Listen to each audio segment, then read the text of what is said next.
Welcome to One Last Take, a podcast about seeing film from every angle. I'm Wes Skinner, and today's episode is going to contain my overall thoughts on the Oscar nominations of 2026, as well as my picks and predictions for the upcoming ceremony. Hope you enjoy.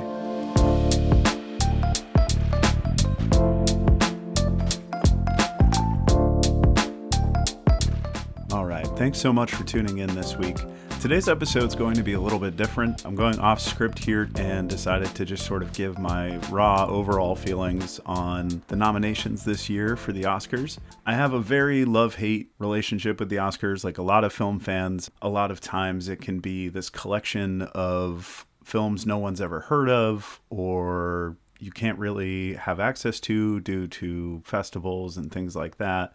They typically have releases as early as the summer, or in this year's case, you have Sundance has already happened for 2026. So there's a lot of films we don't really have access to as the general public. And oftentimes those are the ones that sort of sneak in there during Oscar season. It's a little frustrating, but what's really nice about this year is that these are more of the movies that people are actually talking about. You have all sorts of movies, in particular, One Battle After Another, Sinners, Marty Supreme. These are all big cultural moments for moviegoers as a whole. So it's really exciting to see movies that I, having worked at a movie theater these past 6 months or so, have gotten to talk to people about and seen people walking out excited about. And then a few months later, we're talking about them for the Oscars. You just rarely get that feeling. So this is a very unique year in that sense. And I really appreciate that. I feel like the Oscars have sort of been trying to recreate themselves over the last 6 years or so, especially since COVID, just due to interest waning and the whole uncertain future of films given Netflix's involvement and so on and so forth.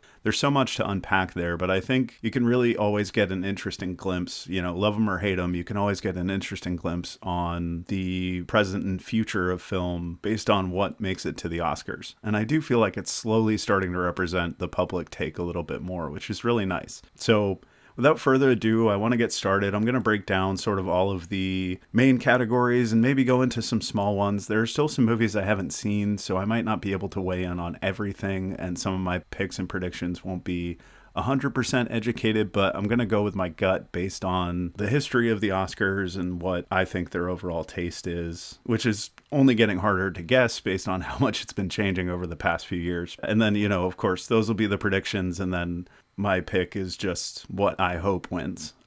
So I thought for a while about building my way up to Best Picture, given that's the big category, but I think it's actually a really good place to start because that way I can sort of have that grander conversation about my feelings on all these movies, which will inform how I feel about where they belong in certain categories and things like that. So let's start with Best Picture, which is maybe the strongest lineup we've had in years. Like I said, it's a lot of movies that people are actually talking about throughout the year, a lot of movies that didn't just come out in the last month or so, which is really great. And you got everything from thrillers to horror to character pieces, period pieces, all sorts of good stuff. So I'm going to read the list and I'll let you know my thoughts. Starting up top, we've got Begonia, then F1, Frankenstein, Hamnet, Marty Supreme, One Battle After Another, The Secret Agent, Sentimental Value, Sinners, and Train Dreams. So I'm going to start this conversation off just so you have some context for the rest of the show, kind of my feelings on each of these movies. Starting with Begonia, if you listen to my Best of 2025, this is going to come up a lot. This is one of the movies I mentioned was one of my favorites. It made it in my top 10. I think it is so weird. It's so Lanthimos. And I love that despite him having such an idiosyncratic flair to his movies, I think it's really cool that he also somehow has the Oscars number. I don't know. It's insane.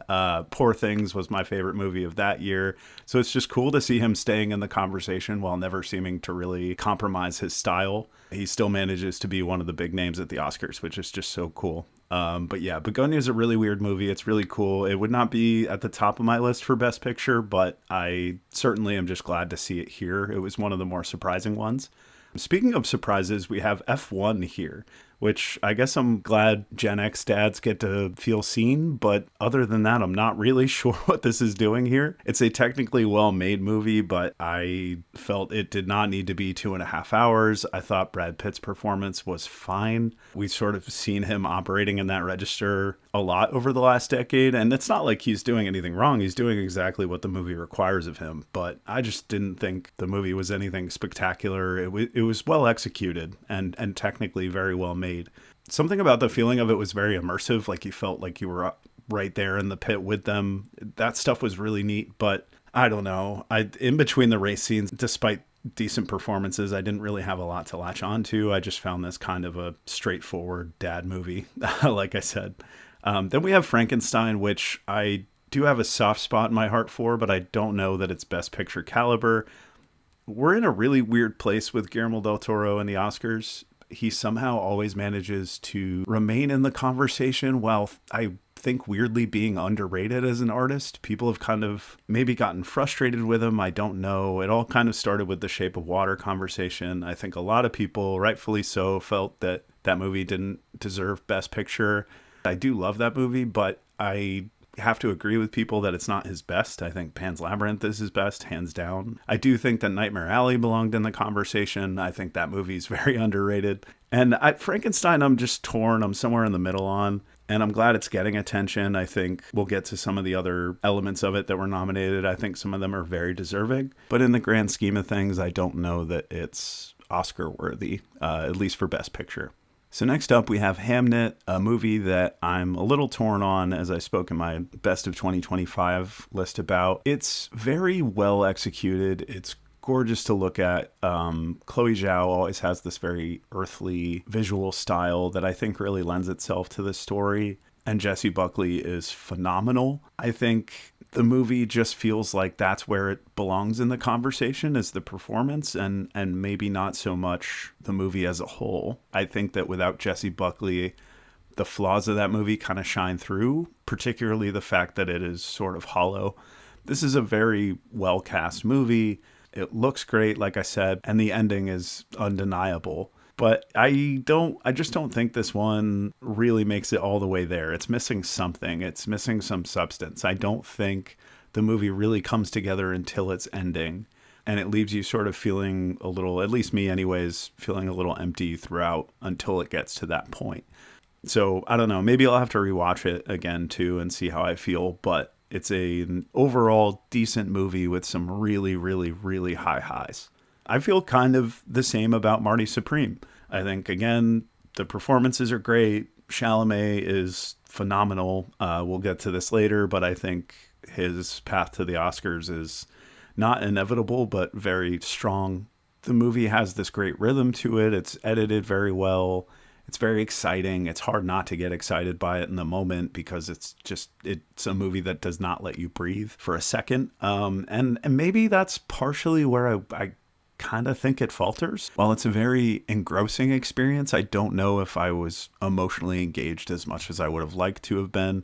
Now I know that that's always going to be difficult with a protagonist this unlikable, and I know that that's the point, but I just feel like this movie needed something else. Much like Hamnet, it needed something else to make it a more complete experience for me. But then we have One Battle After Another, which I think is one of the most complete cinematic experiences of the year. I don't know where to start. Leo, Benicio, Sean Penn, Tiana Taylor, this thing is just stacked top to bottom with great performances, and the story structure is so unique. You have that really cool prologue that just kind of pulls you in, and then you have the entire chase scene that just unfolds in the next 2/3, and it's really just such a brilliantly structured movie. Sean Penn is one of the most memorable villains in a movie in years, and I just think so much about this movie is well done. The chase scene at the end is one of the greats, I think. It's got this almost like Hitchcockian with those first person views of the front of the car over the hills. It's really phenomenal stuff. I think this movie has so many great parts, and looking at it as a whole, it does live up to the sum of its parts, which I really appreciate about it. And aside from two other movies on this list, I think it's one of the most deserving ones. So yeah, I'm really glad it's here. So the next two, I'm a little sad to say I still haven't seen. That's The Secret Agent and Sentimental Value. I had a chance at the New Hampshire Film Festival to see The Secret Agent, and I really wanted to, but it was the last movie of the weekend, and I was completely burnt out. I think I had seen something like 11 features, including a few that are on this list that we'll talk about. But yeah, I have heard nothing but great things. I know Wagner Moura is phenomenal from all accounts, and I'm really, really excited to finally get my hands on this one. Same thing with Sentimental Value. I'm always mixed on the pronunciation here, but I think it's Joachim Trier, The Worst Person in the World, and I think it's Oslo, August 31st, are incredible. Those are the only two I've seen of his, but he's 2 for 2 as far as I'm concerned. And I hear Sentimental Value is no different. I can't wait. I'm excited for Stellan Skarsgård's performance, all that. So I can't really weigh on where I think these movies are going to land, except for what I've heard. So we'll see. Then, of course, we have Sinners, which, as you know, is my favorite movie of the year, as well as the movie that I personally think earned its spot here more than any other movie. You might know by now it broke a record for getting the most nominations with 16, and I think that shows just how holistic of a cinematic experience this movie is. I mean, it covers everything from cinematography to sound to performances. There's nothing about this movie that isn't worth talking about and having an entire conversation about. This really is a complete movie. There's so many movies that, you know, they may not be incomplete based on what they're going for. Not every movie is trying to be a cinematography showcase, right? You know, you have some movies that are just more highlighting performances and screenplay and all that. But Sinners really manages to check all the boxes and also feels very unique. You know, you would think that a movie that does all of that would spread itself a little thin or feel maybe a little bland because it's trying to get its hands around so much, and maybe there's not a lot of depth in any of those departments, but there really is, and that's what I think makes it so special. And then, of course, we have Train Dreams. I'm just really glad it's here. I know a lot of people still haven't seen this one, but it is right on Netflix, so please check it out if you haven't. Joel Edgerton has this subtle performance in it that is just beautiful. Yeah, I'm really happy it's here. I don't think it's going to win any big awards. There's one we'll get to later that I think it really should. But yeah, aside from that, I think this is just really a great lineup. If there's anything I really wish was here, as I've said in my last podcast, I caught up with both No Other Choice and Testament of Anne Lee. I would happily switch out F1 and Frankenstein for those two movies. I think that if we were looking at a list that was Begonia, Testament of Anne Lee, No Other Choice, Hamnet, Marty Supreme, One Battle After Another, The Secret Agent, Sentimental Value, Sinners, and Train Dreams, if you had that, that just kind of is the entire year in a nutshell and really covers almost everything. And it would be a tough argument as to what to take out, but if I could squeak weapons in there too, I probably would. This is very much my personal taste, but I would take out something like Marty Supreme or Hamnet. But overall, I'm really happy with what's here. I can't really argue. And even though I haven't seen The Secret Agent and Sentimental Value, everything I've heard about them from critics and friends alike, it really sounds like they do belong here. So I'm really happy to see this exciting of a lineup.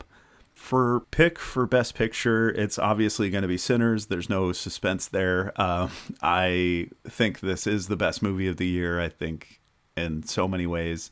I know I'm starting to sound like a broken record here, but I really think it just belongs there. But also, I'm going to go out on a limb here. This isn't the narrative, but I do think that Sinners is actually going to win. And the reason I say that is I think if you look at a movie like Everything Everywhere All at Once or Parasite, those were both movies that were kind of fan favorites that when we first found out that they were nominated, I think everyone was just excited by the fact that something so unique and maybe a little more crowd pleasing was there in the Best Picture talks at all. And I don't think anyone really realized their power as movies. And I think, at least I remember for Everything Everywhere All at Once, but I'm not sure about Parasite. I think they both kind of came out earlier in the year, similarly to Sinners. And I think everyone kept talking about how, like, you know, the narrative had thinned out a little bit over the months and that maybe it wasn't going to be as strong. I don't know. I could be wrong here, but I have a hunch that Sinners is going to have that. I think a lot of the Academy is going to watch all these other movies and be won over them by recency bias, and then they're going to go back and rewatch Sinners. And I think that feeling of first seeing it and being blown away by how electrifying and exciting it is, I think that's really infectious. And I can see it pulling out in front and just sort of being like, no, this is the undeniable favorite here. So I don't know. Maybe this is wishful thinking. Maybe this is me playing a little more with my heart than my head. But I absolutely, not only is it my pick, but I do think that this is going to sneakily come out on top. We'll see, but that's kind of my hopes. So moving on, we've got performance by an actor in a leading role. The nominees are Timothée Chalamet for Marty Supreme, Leonardo DiCaprio for One Battle After Another, Ethan Hawke for Blue Moon, Michael B. Jordan for Sinners, and Wagner Moura for The Secret Agent. Now, like I said, I can't really weigh in on the Secret Agent conversation, but overall, this is a really strong category. Might be the strongest batch of Best Actor nominees we've had in years. It feels like the main narrative is Timothée Chalamet versus Leonardo DiCaprio, but again, I feel like people are sleeping on Michael B. Jordan a little bit here. The whole dual roles thing alone, as well as just the fact we've all kind of been waiting for this sort of performance from him, and I think it was really exciting to see that finally realized. That being said, I do think the Chalamet campaign is really strong, so I'm gonna go prediction here. For my personal pick, this might be predictable, but I really do think Michael B. Jordan earns it. But I also don't want to sleep on Ethan Hawke. I think he's maybe my runner-up for performance. He really does something special in Blue Moon by just creating like kind of an annoying character that is also weirdly lovable. As you'll remember from my 2025 episode, this movie really roped me into it, and I love what he did with his performance. And I thought it, again, just like Jordan, it felt like something that his career had been building to. It kind of feels like that for most of these guys, except maybe Leo, just because he's so accomplished at this point and he's not really campaigning and he's already won an Oscar, so who knows. But as far as Wagner Moura, Michael B. Jordan, Ethan Hawke, Chalamet, these all feel like big tent poles in their careers. So I think this really is one of those categories where I'm not mad if anyone wins it, but I would like it to be Michael B. Jordan. I think it's going to be Chalamet. And as far as snubs go, I know that some people were talking about Jesse Plemons maybe being in here. I think he's fantastic. I don't know if it's the time. I don't see his career going anywhere anytime soon, as far as like, I don't think he's going to fall off the radar one day. I think every year we're going to get at least one, if not two, exciting movies from Jesse Plemons. So I think his time is yet to come.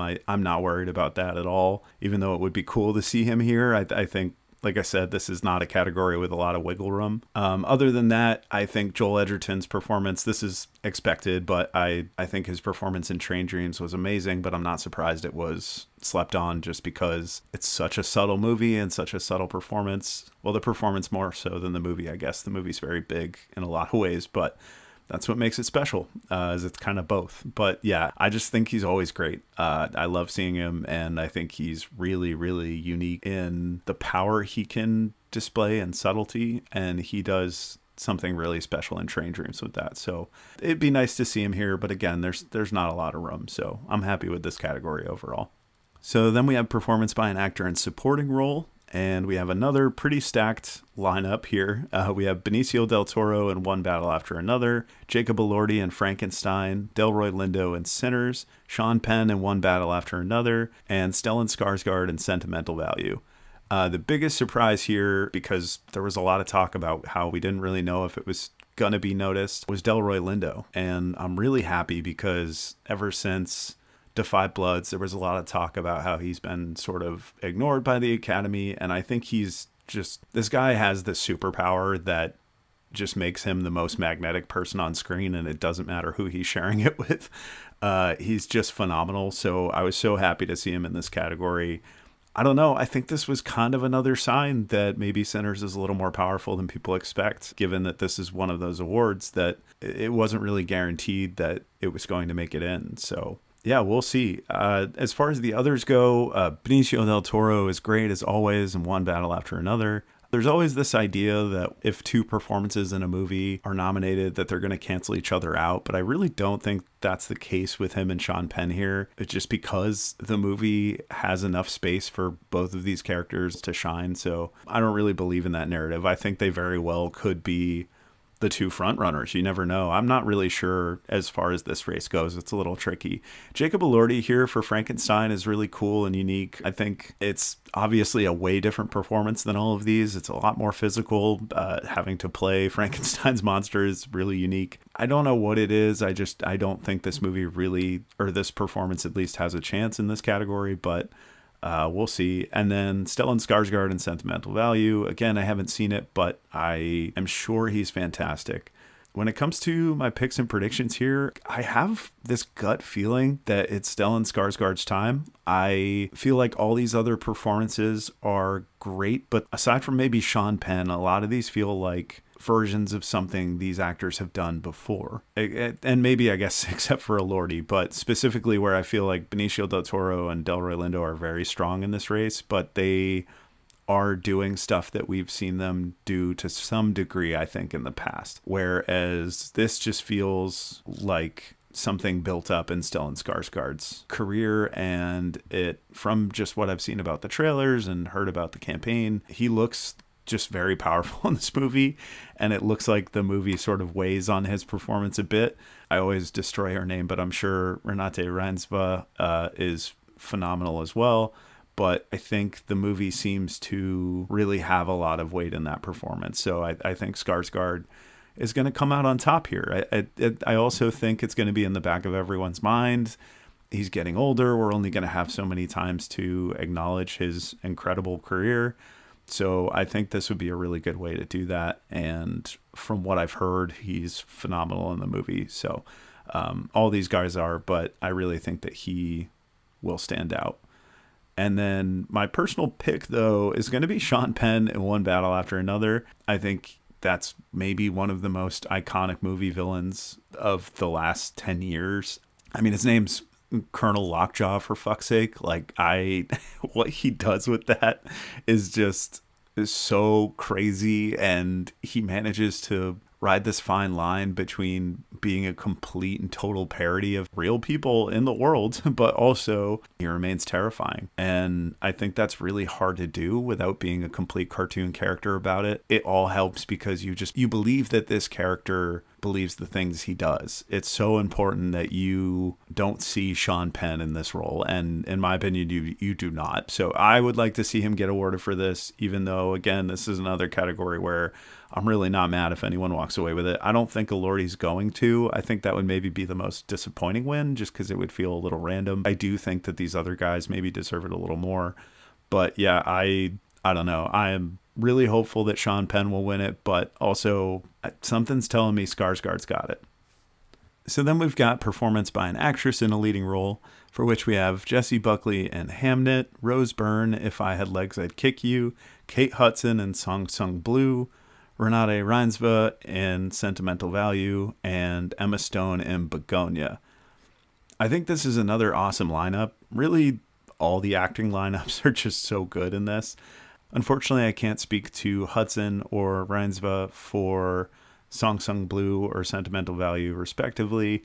I hadn't seen either of those, but I hear Kate Hudson's very good. It seems a little bit more like a traditional Oscar pick, and Reinsve is always amazing. I think she has plenty of time in her career to win an award. I think this might not be her time, but I think, I'm sure she's phenomenal in this movie.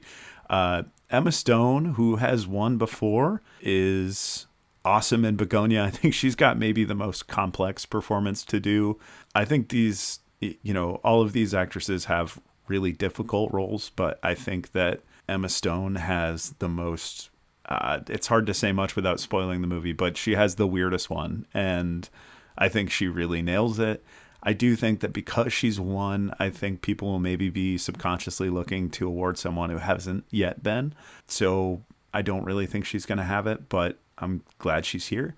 Rose Byrne is amazing in If I Had Legs I'd Kick You. Unfortunately, I think that's a movie no one wants to think about or watch again after they watch it. It's just a nature of the subject matter. But both my pick and prediction here is going to be for Jessie Buckley and Hamnet. I just don't think there's really any denying it. She is so powerful in this, and it really elevates the movie. I don't think this is an Oscar caliber movie without her. Again, I think it's very much helped by the young boy who plays Hamnet too, but she is just asked to do so much here. And there's such an interesting like hopefulness that she injects after all the misery her character endures that is like just so special. And I don't know if anyone can do that sort of like wide-eyed mix of sadness and hopefulness the way she does exactly in that third act. So I just really think this performance is special. So I would like it to win, and I also think that it's going to be the one that's going to win.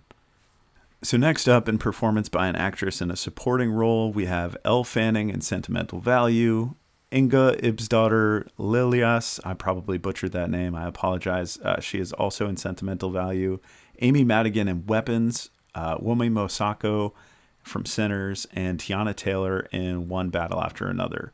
Unfortunately, I'm going to have to sideline the two nominees in Sentimental Value here just because I can't really speak to them.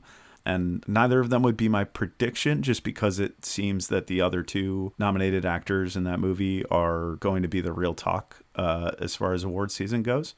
But we'll see. And then Amy Madigan in Weapons, I'm happy to see her here. If you've seen the movie, I don't know if it's still too early to spoil it. So just in case, I won't say much. But she is the villain. I will say that. And she does something very weird, funny, creepy, disturbing, just a little bit of all of it in that movie. And she's awesome. She's just great. She's definitely helped out a little bit by the costume and makeup department, but it's such an unexpected role for an actor who's been doing it for so long. And her commitment and trusting Zach Cregger to guide her and direct her, and him trusting her to just elevate that role. You can really tell there's a lot of trust between them, and it shows. And it just really creates, I think, we're no longer in the 80s where we have all these iconic horror villains. So it's so cool to see a character like her that I think immediately stands out and is going to be talked about and remembered for a really long time. Wunmi Mosaku, I'm so happy she's here. She was another one like Lindo that I did not think was going to make the cut, and I'm so glad she did. She's phenomenal. She adds this power to this character that I think would feel so much smaller or half-assed. Like, she's written well, but there are so many incredible performances in that movie that I think it's really hard for any of the actors to make an impression as strong as they do, and so many of them do, and she's no exception. She's such a powerful character in this. I'm so glad she's here. She gets to deliver a line somewhere along the lines of, these are vampires. She has to say that to the screen with the utmost sincerity, and she sells it. And she's badass, and I'm glad she's here.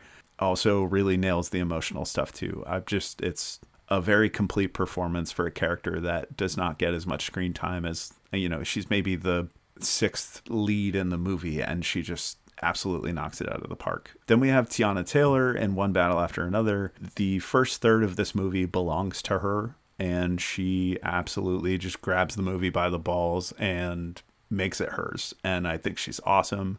There is some controversy and if you're not aware of it, I think it's really interesting just to look up. I don't know that I've landed on how I feel about her character's portrayal overall, but I think there's some really interesting conversations to be had, and whether or not the movie stands on the right side of it, or whether or not any of it was intentional. I just think it's really interesting. I think regardless, Tiana Taylor is phenomenal in this movie, and I really think she deserves to be here. I think as far as who's going to win it, I think it will be Tiana Taylor overall. I just think, again, it's just like Sinners. It's a movie full of great performances, but I think that she gets an entire section of the movie that belongs to her, and it's similar to sort of a Anthony Hopkins as Hannibal Lecter in Silence of the Lambs thing, where even though this character's only in it a little bit, their presence hangs over the movie the entire film, and it informs the decisions of the other characters, it informs the story, and it does not work if that performance doesn't work. So I think a lot of people are going to feel that way too. So that's my prediction for the winner. I'm going to pick Mosaku here. I just think she wouldn't even be on my radar if not for that performance. I was not aware of her before, but now I wholly am, and I'm excited to look back and see other stuff she's been in. And see stuff she does in the future, but she is really great. So I would love her to win, but I think it's going to be Tiana Taylor. Moving on to Best Animated Feature Film, I'm probably not super qualified to talk about this category just because I've only seen 2 of these movies, but I do actually believe that one of them will win and one of them I hope wins, so we'll see.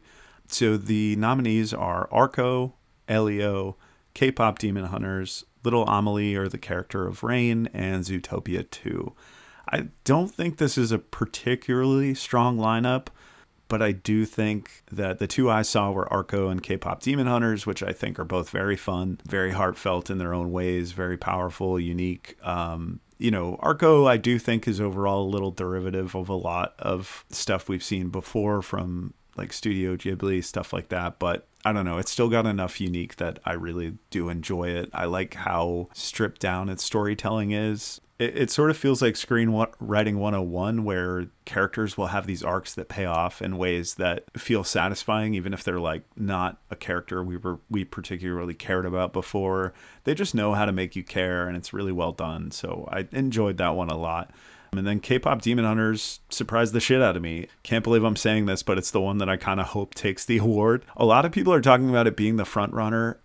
I have this weird feeling, just because Flo won last year, that Arco's going to take it. I just think that it's going to win over people based on the craft and look. But again, I'm completely sleeping on these others, so I don't know. But for now, my prediction is Arco, and my pick is K-Pop Demon Hunters. I won't be speaking to any of the short films on this one just because I have yet to see them. Maybe if I catch up with them in the documentaries before the awards, I will do like a special episode on those, maybe like a short one, but we'll see. In the meantime, we'll move on to Achievement in Cinematography. So we have Frankenstein, Marty Supreme, One Battle After Another, Sinners, and Train Dreams. I think all of these are pretty deserving. A lot of these were shot on film. I'm not sure about Frankenstein, but I know that Marty Supreme, One Battle After Another, and Sinners were all shot on film, and it shows. I think that they're all great looking movies. I think Marty Supreme feels very much like a 70s movie, which just adds to the weird anachronism of it all, which kind of gives it this very unique feel. But then there's Train Dreams, which was shot on digital, which a lot of people might not know. And it's kind of an amazing argument that it's okay for us as a society to move on from film, that movies can still look gorgeous even if they're not shot on film. And that's why it's actually my personal pick. It's in a 4:3 ratio, I believe, and it's just got these like gorgeous towering shots of these trees, and everything is so perfectly framed. And even if you just watch the trailer, you can see each shot just feels like an old-timey photograph. I mean, it's fucking brilliant. I love it so much.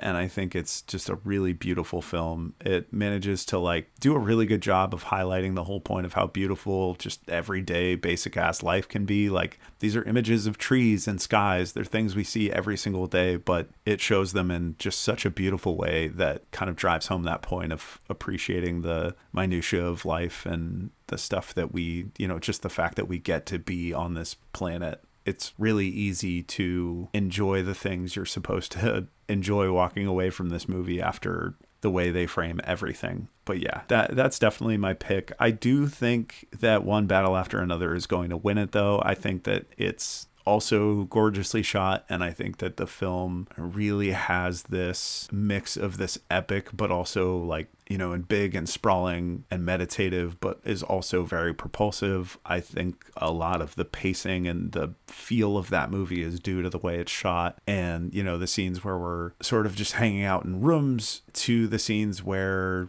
cars are flying off the highway. I mean, it's always stunning to look at, and I definitely think that one's going to be the head of everyone's mind visually, personally. Lastly, I just want to kind of say that I don't think Frankenstein looks as bad as everyone says it does. A lot of people, there's a narrative that Netflix movies have a certain look to them. I was lucky enough to see Frankenstein in theaters, and I personally felt it was pretty good looking. I liked it, the look of it a lot. The colors, the lighting, I thought it was a pretty great looking movie. I know there's some awkward CGI, but other than that, the way the actual shots are framed, which is what's in discussion here, I think is fantastic. Guillermo has this all his movies are sort of, I know it's not actually him shooting it, but his movies do have this very like fluid feel to them. The way he stages shots are just, they almost are meant to not really see the cinematography. They're meant to see the sets and the costume designs and the way bodies are interacting with each other in a scene. So, he wants it to be like this grand epic stage play. And I think he really frames it like that here. And I don't know. I do think it's a great looking movie. I just don't think it's going to compete with the other ones here, unfortunately. So One Battle After Another is what I predict will win, but Train Dreams is going to be my personal pick.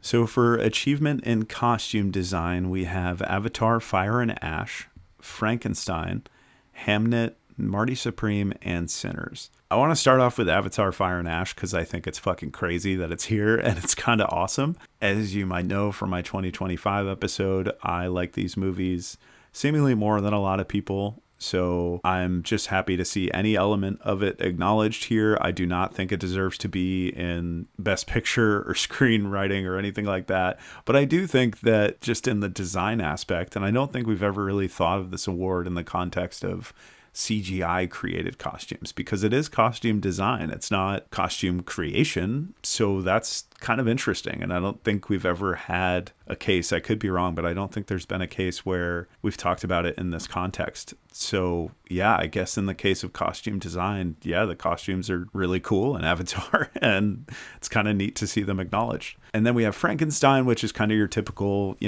a lot of people, I'm stealing this from other critics, but a lot of people have said sometimes these things are, best costumes is like the most costumes. And I definitely think that's the case with Frankenstein, though I think the costumes are phenomenal. So it's kind of a case where it's both. Hamnet is obviously attention to period detail. She's got that really striking red dress in the trailers and the poster that I think were iconic even before the movie came out. So yeah, I definitely see why that's here. Marty Supreme, you've got period detail. I've only seen it once and it was just such a blur, so the costumes don't really stand out in particular to me, but I can absolutely see why it's here. And then, of course, Sinners. I think that maybe the most subtle, brilliant touch was just having Smoke and Stack, Michael B. Jordan's two roles, differentiated by their color coordination. I think having one of them dressed in mostly blue and one of them dressed in mostly red was really cool and added to both who these characters are, but also helping us delineate who's who at any given moment, even though his performance does that just fine. But yeah, I don't know. I think these are all pretty good here, but both my favorite for this one and my prediction is actually going to be Frankenstein. They do some wild stuff, especially with Mia Goth's character. All the coats and the hats and everything I think are going to be remembered pretty thoroughly. And yeah, that's the one I'm hoping gets it, and I think it will.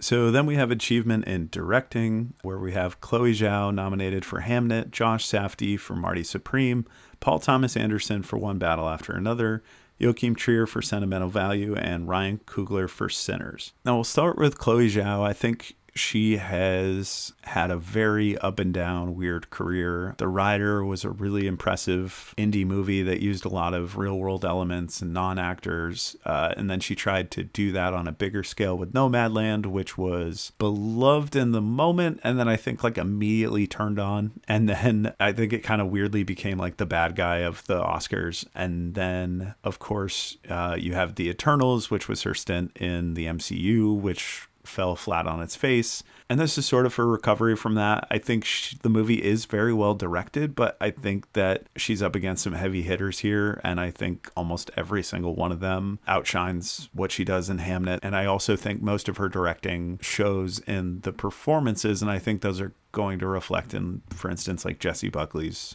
race for best actors or actress. So I think unfortunately she doesn't really stand a chance here. Josh Safdie, though, I think did stand a chance until a recent controversy about his conduct on the set of Good Time. So the whole thing is a little gross and might have led to the breaking up of Benny and Josh Safdie as creators, hence why Benny did his own thing and did The Smashing Machine this year, and Josh did Marty Supreme. But I don't know how accurate all of that is, so I won't speak to that definitively, but I do think that just the story coming up, especially around Oscar season, is not a good look, and I think it might hurt his chance at the race. Then, of course, you have Paul Thomas Anderson, who we have all been waiting for him to win an award in this category. I do think he stands a chance, but I think that his main competition is going to be Ryan Coogler. I think that both are phenomenal, but I'm going to go with my personal pick, and my prediction is going to be Coogler for Sinners. I think he's going to sort of lap Anderson, so to speak, and win this award before him, even though Anderson's been in the game for a lot longer. Sinners, to me, feels like that movie that was such an announcement of a director in a way that One Battle After Another was more just confirmation, like, oh yeah, PTA does great fucking movies. He's already made There Will Be Blood. He's already made Magnolia. He's already made Boogie Nights. So I don't think that One Battle After Another said anything new about him, where I don't think we all really, despite Coogler being very consistent, I don't think we all expected what he did in Sinners. And I think that that will earn him an award, and rightfully so.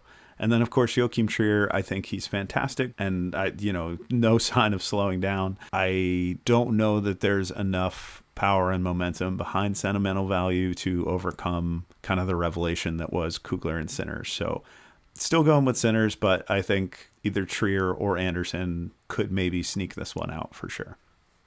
Then skipping over the documentary categories until I can see them, we have achievement in film editing.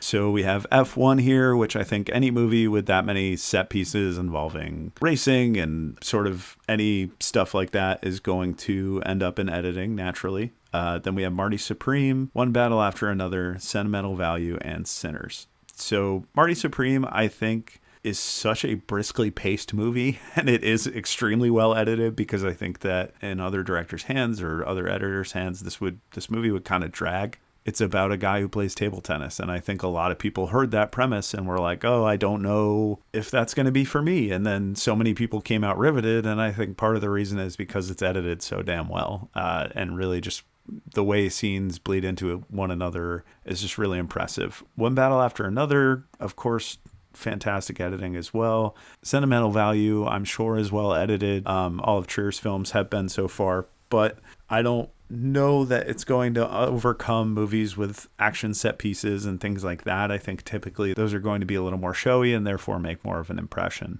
Sinners, though, I think that's my personal pick. That's the one I think should win it. I think there are so many of the iconic scenes in the movie are iconic due to the way they are edited and structured.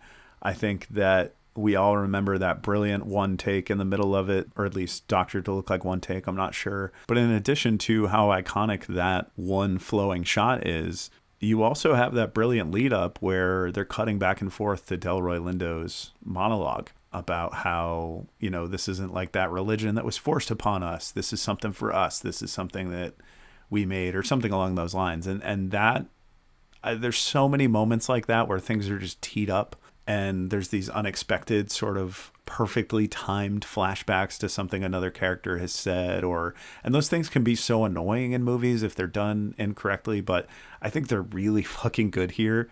And that's why I think Sinners should win. I do think that Marty Supreme will take it, though. So Marty Supreme's my prediction, just because I think the Safdies have always been known for just these like very stressful, kinetic experiences. And I think Marty Supreme's no different. And I do think this is maybe one of the best versions of that Safdie style that just sort of goes, and the editing really helps with that. So I think that's gonna win, but I would like for it to be Sinners. All right, so next up we have Best International Feature Film. And I think this category is really cool this year because it's actually got some movies. I would say 4 out of 5 of these are movies that are in other categories, were in discussion well before these nominees were announced. Usually in international feature film, you have 1 or 2 movies people have heard of. So it's very cool to see a lineup where these are mostly films that we're used to talking about for the year. So that's really awesome. Of course, I don't understand why No Other Choice isn't here. I think it deserves maybe even Best Picture for a nominee, but not even ending up in international feature film just really feels like Park Chan-wook did something wrong to somebody in the Oscars, and I don't understand. It's okay. The real ones know. We all know how important he is to movies, and this industry, and he's not going to slow down, and this is never going to deter him. So I'm glad he's still doing his thing. It's a damn shame they can't get on board. So the nominees are Brazil's The Secret Agent, France's It Was Just an Accident, Norway's Sentimental Value, Spain's Surat, and Tunisia's The Voice of Hindra Job. So as we've stated, I've only seen Surat out of these 5, but I know that The Secret Agent, It Was Just an Accident, and Sentimental Value have all been talked about quite a bit in the last few months or so. So it's really cool to see this stacked lineup. These are all movies that are on my watch list. The Voice of Hindra Job, I hope I'm pronouncing that right, but I don't know much about it, but I do want to see it. Yeah, everything here is great. Given what I've heard, and given the fact that It Was Just an Accident, which was for a while, a lot of people were anticipating that to be a heavy contender in Best Picture. But since it didn't even make it there, I'm gonna say it's gonna miss out on this award too, because I think that The Secret Agent is nominated in Best Picture but might not win it, because I think there's too many strong contenders there. So I'm gonna go ahead and say that The Secret Agent's gonna win here. That's my prediction. And then my pick would be Surat. Again, I've only seen 2 of these. It's a heavily uninformed pick, but Surat really hit me hard. It's such an unexpected, emotionally devastating, suspenseful, tense movie that really was unlike anything else I saw this year or in like the last few years prior. It's just really special. This one sits higher with me in my estimations than I think it does for a lot of people. So I would like Surat to win. I don't think it's going to. I think The Secret Agent's got this. So next up, we have an award that is brand new this year, which is super cool. They're going to continue this trend next year too with the Stunt Award, I believe, which is also going to be very cool. But yeah, we've got achievement in casting here. And, given this first lineup, this is the first ever batch of nominations we've gotten for this. This is actually a good segue into one of the more disappointing things about the Oscar nominations this year, because even though the movies we're talking about are all really exciting and a lot of them are movies that have been talked about by filmgoers and by critics for a very long time, even before these nominations, we are seeing a lot of the same stuff. And I don't want casting to just turn into another award where we just throw all the movies in here that we've been talking about in every other category. So, I do think a lot of these are deserving, but it just felt a little weird just seeing kind of the same exact movies in a brand new award. I don't know. It would have been nice to see a little variety here, but especially a few of these I think are really strong. So Hamnet, of course, Jesse Buckley and the boy who plays Hamnet, Jacoby Jupe. So I think that between Buckley and Jupe, it makes a lot of sense why this is here.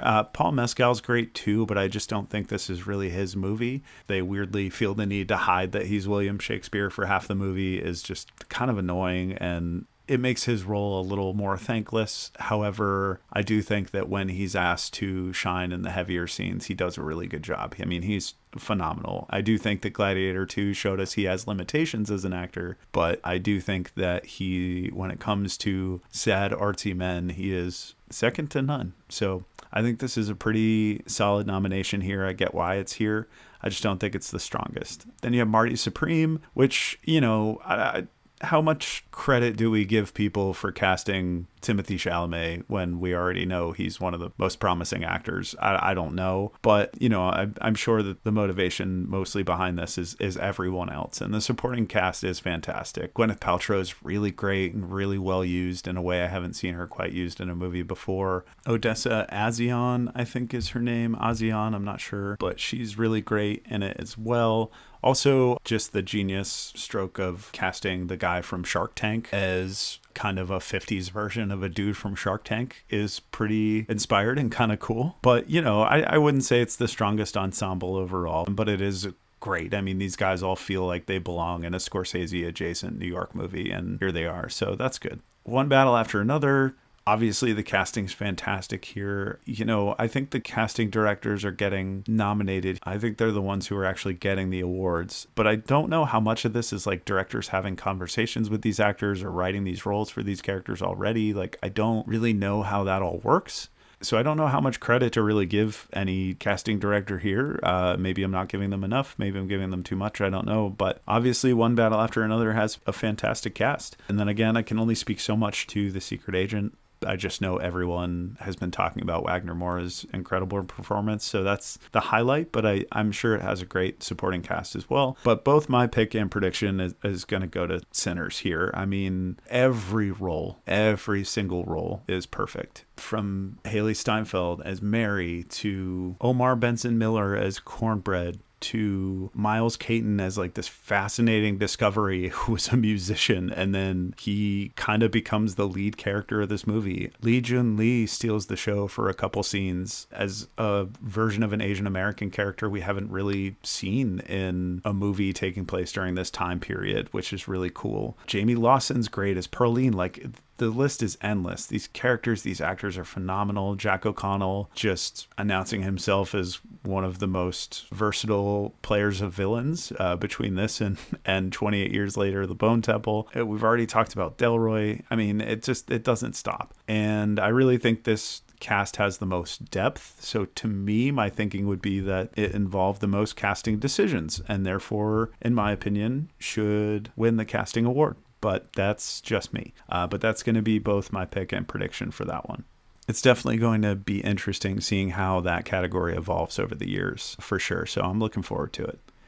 Then we have achievement in makeup and hairstyling. We have Frankenstein Kokuho, which is I believe a Japanese movie that hasn't really been advertised until just recently, at least to the public. I hear it's fantastic though.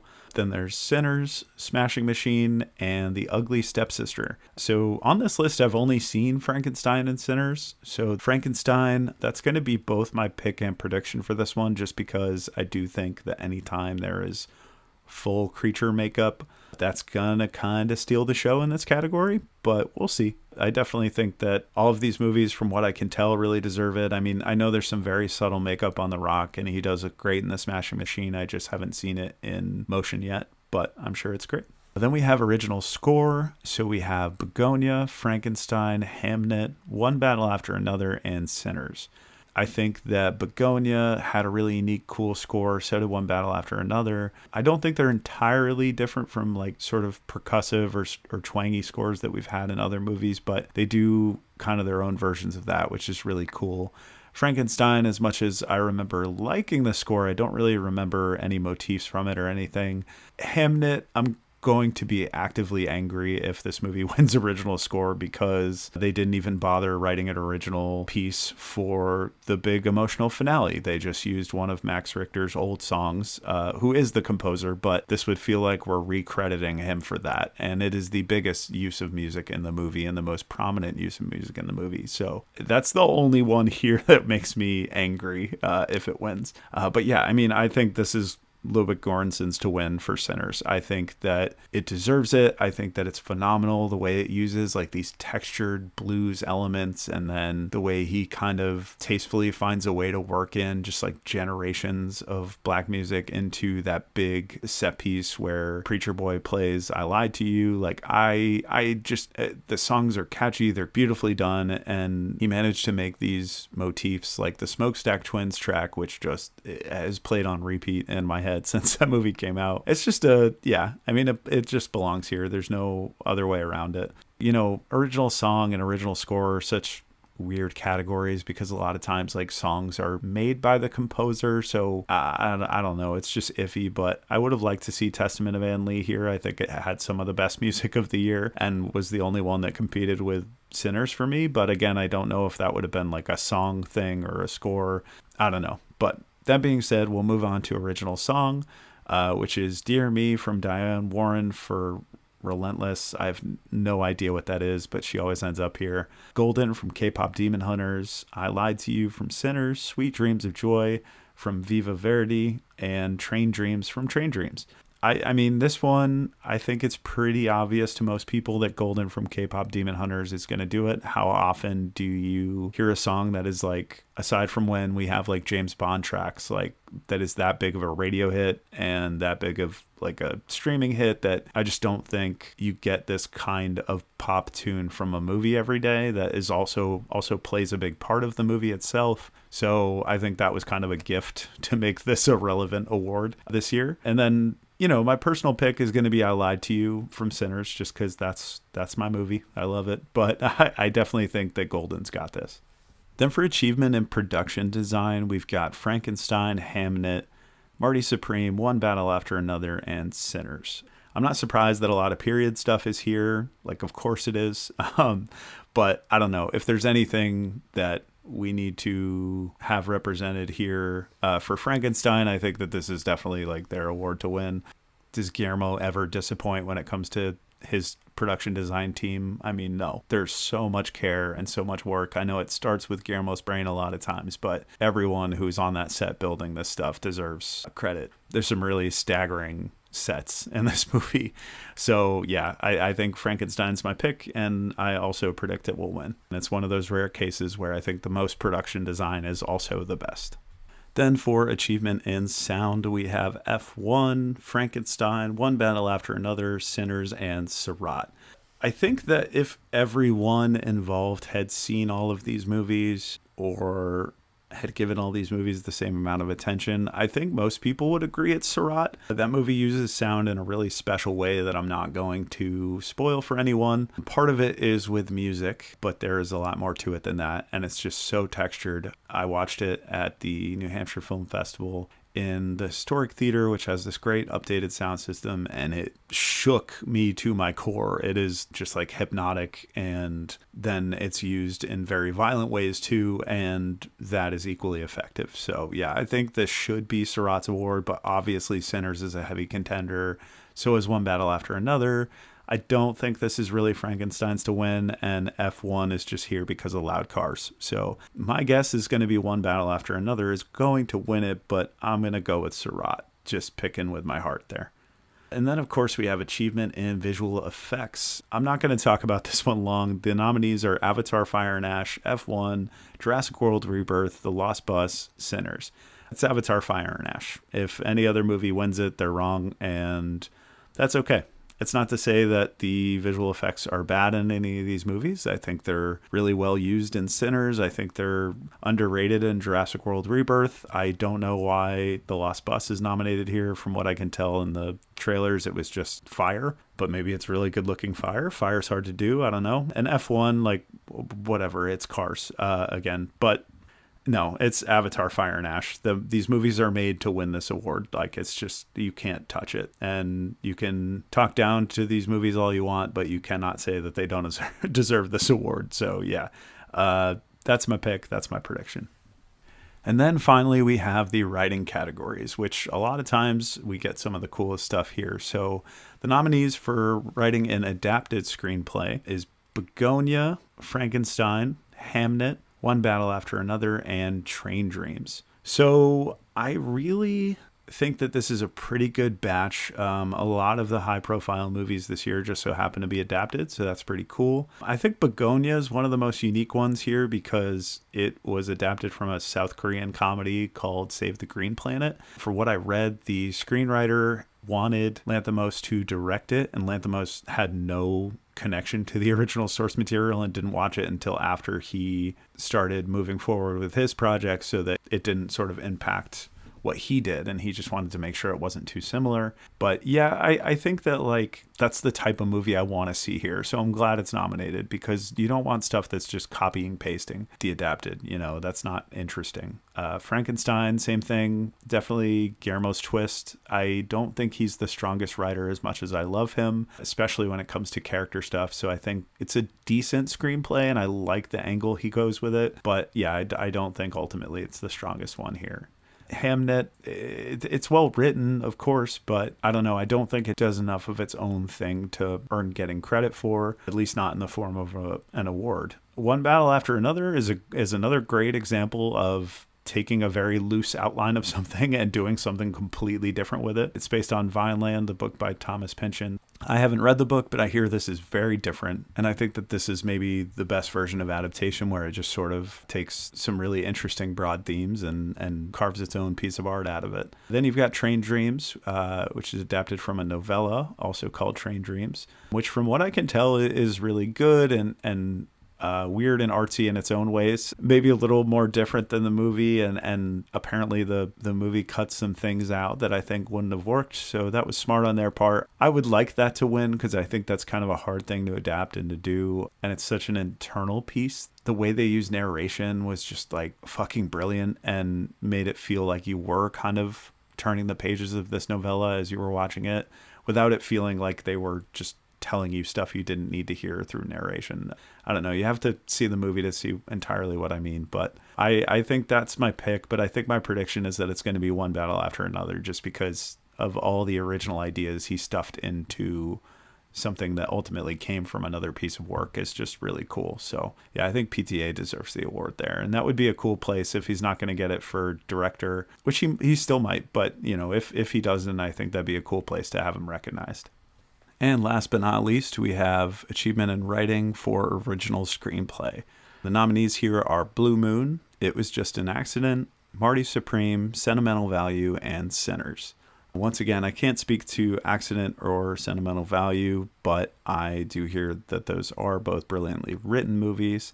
I don't know if Marty Supreme, in my opinion personally, I think it is great, but it's derivative of a lot of that sort of quippy New York stuff that Scorsese does for years and years and years. So for me personally, it feels like it uses too many broad strokes, and I think that the directing and editing and stuff is really where it's special. You know, there are, of course, great lines of dialogue, but I don't know, there's a couple random incidents of things that just happen to feel like they want to up the stakes artificially, just people pulling out guns in random scenes where maybe it's not necessary, just because they're like, how can we make this more stressful? I don't know. I could just feel that on the screen when I watched it. So for me personally, I don't think it's deserving of this, even though it's a solid screenplay overall. Blue Moon is fantastic. It has some of the best lines of dialogue of the year. The screenplay is amazing. I do think that it very fittingly is stage play like, and I love that about it. I don't really have any knocks against it. I just think for me, you know, stop me if you've heard this one before, but for me, Sinners is the pick here. It's my pick and it's my prediction. I think that what he did is just way too hard to ignore. The way that this is a vampire story and is definitively not, and the way that both of those things are married so well together without feeling jarring, and when you look back on the whole experience, everything does feel like it had its place. It manages to be funny and weird and exciting and scary and thought-provoking and sad all at the same time. I just don't think anything really accomplishes that breadth of emotion like this does. So I think Sinners really is the most deserving of the original screenplay award. It's where it all started. It's what makes the movie so special from the get-go and allowed all these actors to pull all these brilliant performances out of it. So yeah, I definitely hope Sinners is the winner there. If it loses all of its other 15 awards, I hope that this is the one that it wins. And that is one last take on the Oscar nominations of 2026. I hope you enjoyed this episode and this sort of unscripted format. This is something I'm going to do every once in a while when big things like the Oscars arrive, just to help it feel a little more conversational. And very shortly, within the next week or so, I'll have some new surprises coming up for the show. Thanks so much for listening to this and all past episodes so far. This has been a very exciting project to get going, and I hope that you continue to enjoy what I put out in the future. That being said, if you're waiting for the next episode and you'd like some more of my movie thoughts, you can check me out at one_last_take on Letterboxd, and I'll share the link below as well. As always, thanks so much for listening, and we'll see you next time.